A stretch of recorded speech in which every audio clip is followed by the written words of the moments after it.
Okay, so first, I want to bring attention back again to this idea that it's been said numerous times, and Kyla already actually talked about this, but while the physical pain and this idea that they're in so much pain that they just can't deal with life anymore and they just want to end it, that's on the questionnaires that are given to the people in Oregon before they actually choose to do this, it's only 40% of the respondents that say that that's why they want to do it.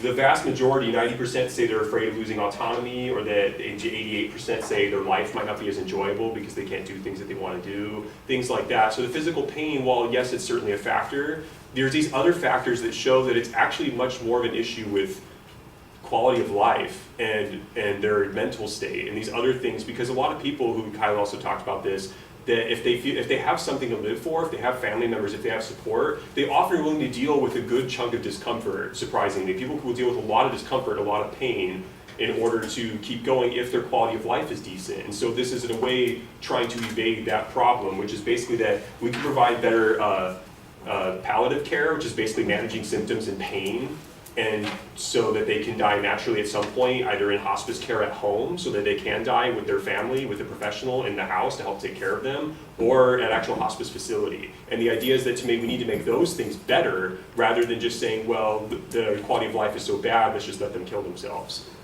That's not, I think, necessarily the best way to go.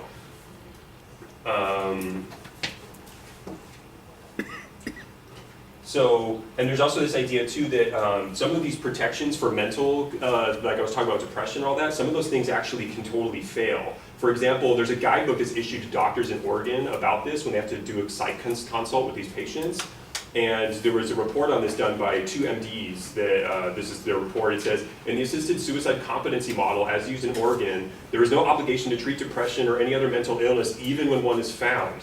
The guidebook concludes, if the mental health professional finds the patient competent, just competent by the way, refusal of mental health treatment by the patient does not constitute a legal barrier to receiving a prescription for a lethal dose of medication. So they might be depressed, they might have bipolar disorder, there might be something wrong with them, they don't have to treat it to get the drugs. It's in the guidebook, it's in the law.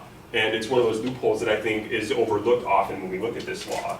And I want to just reiterate this idea that it's all about having better quality of life up until death, not necessarily speeding up the process of death.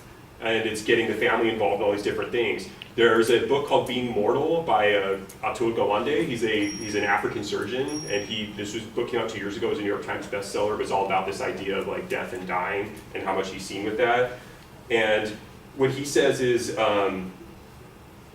in the Netherlands, the system has existed for decades, faced no serious opposition, and significantly grown in use. But the fact that by 2012, 1 in 35 Dutch people sought assisted suicide at their death is not a measure of success. It's a measure of failure. Our ultimate goal, after all, is not a good death, but a good life to the very end. The Dutch have been slower than others to develop palliative care programs that might provide for it. One reason, perhaps, is that their system of assisted death may have reinforced beliefs that reducing suffering and improving lives through other means is not feasible when one becomes debilitated or seriously ill. Just to reiterate, it's all about the quality of life up until death, and even several physicians can agree with that it's more about that than it is just hastening what's left because it's so terrible.